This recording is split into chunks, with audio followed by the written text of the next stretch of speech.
ஆய்வு மையத்தை நாங்கள் தொடங்கிய காலத்தில் எங்கள் ஆய்வுகளை பார்த்து பூரித்து வேறு யாரும் கொடுப்பதற்கு முன்னால் நான் கேட்பதற்கு முன்னால் 5000 ரூபாய் எங்கள் ஆய்வு மையத்திற்கு நன்கொடை வழங்கி நான் மட்டும் வழங்கியது போதாது என்று நம்முடைய நண்பர் ஒரு சேலத்திலே தோல்வதற்காக இருக்கிறார் தோணலே அவரையும் வற்புறுத்தி இன்னொரு 5000 ரூபாய் எங்களுக்கு கொடுக்க செய்த பேருள்ளம் படைத்த அருமையான நண்பர். அடுத்தது இரா லலிதாம்பாள், என்னுடைய மையத்தில் உறுப்பினர். அவர் ஓய்வு பெற்ற இசையாசிரியர். அவருக்கு பயணங்கள் செய்வதிலெல்லாம் சிக்கல் உண்டு.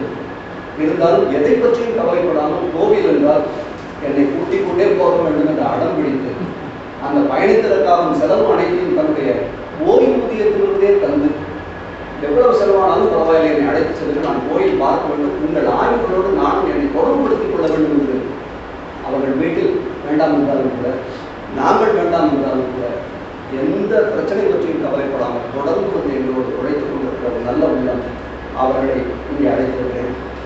திரு துரைசாமி புலவர், ஓய்வு பெற்ற ஆசிரியர்.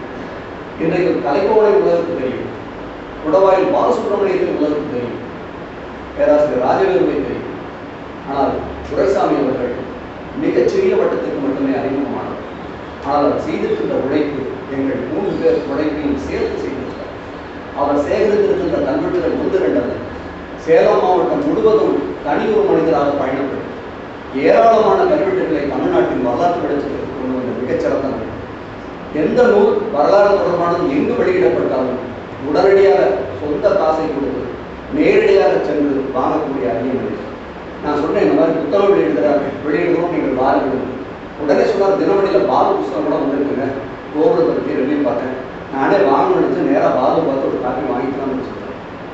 என்ன உள்ளம் பார்த்து புத்தகங்கள் வாங்க ஆளிலையான்னு நாங்கள் எங்கிருந்த நேரத்தில் புத்தகங்களோட தொடர்புடைய மனிதர், கல்வெட்டுகளாகவே வாழ்கின்ற மனிதர், அப்படிப்பட்ட ஒரு அற்புதமான மனிதர். அவரை உங்களுக்கு அறிமுகப்படுத்துவதில் அவர் இந்த பணியை பெறுகிறார் என்பது நாங்கள் மகிழ்ச்சி அடைகிறோம், பெருமைப்படுகிறோம். இறுதியாக திரு ராமசுப்ரமணியம் ஓய்வு பெற்ற பொறியியல் வரலாறு புத்தகத்தை எங்கேயோ ஒரு பழைய கடையில் வாங்கியிருக்கார். அவருக்கு ஓய்வு பற்றி தெரிந்து கொள்ள வேண்டும் என்ற ஆசை வழியில்லை.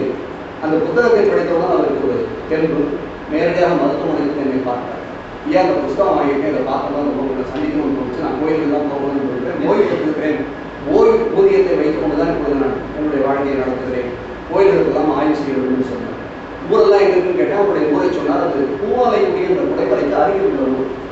நான் பூவாலைக்குடி ஆய்வு செய்ய வேண்டும் என்று நெடுங்காலம் நினைத்திருந்தேன். ஏற்கனவே அங்கே போயிருக்கோம்னா அதை விரிவான அளவில் ஆய்வு செய்ய வேண்டும்.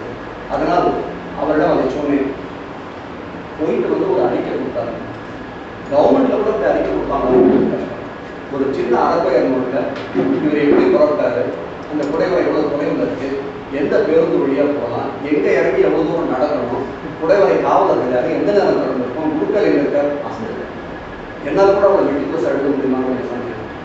அந்த அறிக்கையை பார்த்து பூரிக்கு இவர் உள்ளத்தில் இருப்பது உண்மையான ஆர்வம் என்பதை கண்டுபிடிக்க எனக்கு அந்த ஒன்றே போதுமானதாக.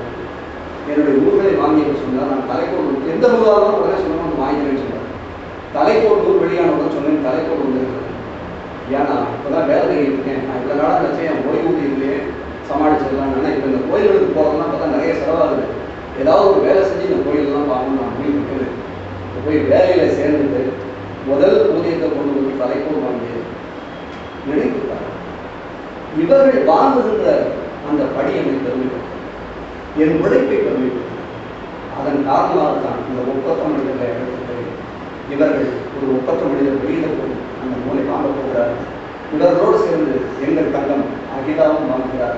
அகிலாவிற்கு நான் சொல்ல வேண்டிய அவசியம் என்னுடைய 2 கண்கள் அவர்கள் இந்த நல்ல நிகழ்ச்சியை ஏற்பாடு செய்திருக்கும் என் இனிய நண்பர்களுக்கு அறிமுகப்படுத்துகிற வாய்ப்பு தந்ததற்காக நன்றி தெரிவித்து என் அங்கிருக்கும் மதிப்பிற்கும் உரிய பெரியவர்கள் பரவாயில்லை இந்த நூலை தெரிவித்தால் மெத்த பணியுடன் வேண்டிய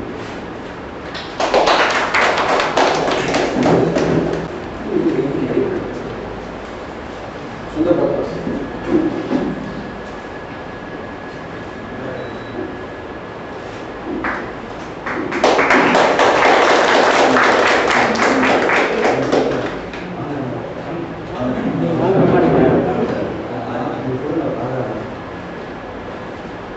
மருத்துவர் நரேந்திரன்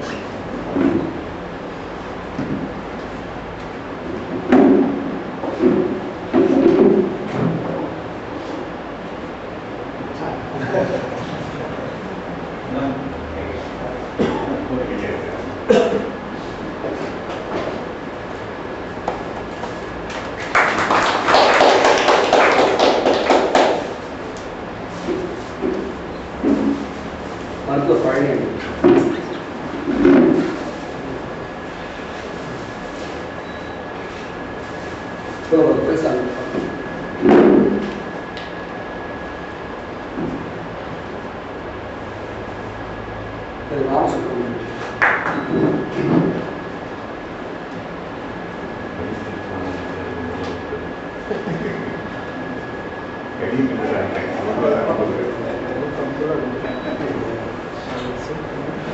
லலிதா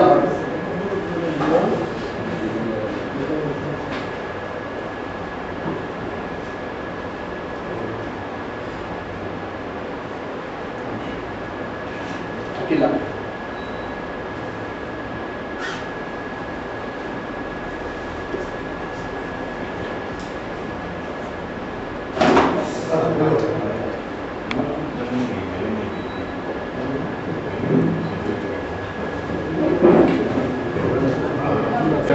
எங்கள் துறையின் சார்பாக வரவேற்கிறேன். டாக்டர் கலைப்பவன் அவர்கள் எங்கள் துறையின் தலைவர் மூலம் யார் சத்தியமூர்த்தி அவர்கள் மூலம் வெளியிடுவதாக இருந்த பணி அவர் வர முடியாத சூழ்நிலையில் நான் வெளியிடும் சூழ்நிலை ஏற்பட்டது. அவர்கள் சொல்லியாகவே நாங்கள் அவ்வளோ உயர்ந்த உழைப்போ மற்ற பாராட்டுகளோ விரிவர்களோ என்று அறுதிட்டு சொல்ல முடியாது. இருந்தாலும் டாக்டர் கலைப்பவன் மருத்துவத்துறையில் இருந்து இந்த தொல்பொருள் இலாக்கா சம்பந்தமான நூல்களை அதிக அளவில் மிகுந்த ஈடுபாட்டுடன் செய்வது இந்த தொழில் துறைக்கு பெரும் பணியாகும். அவருடைய பணி இதே போன்று தொடர்ந்து செய்வதற்கு எங்கள் துறையின் சார்பில் வாழ்த்தி வணங்குகிறேன்.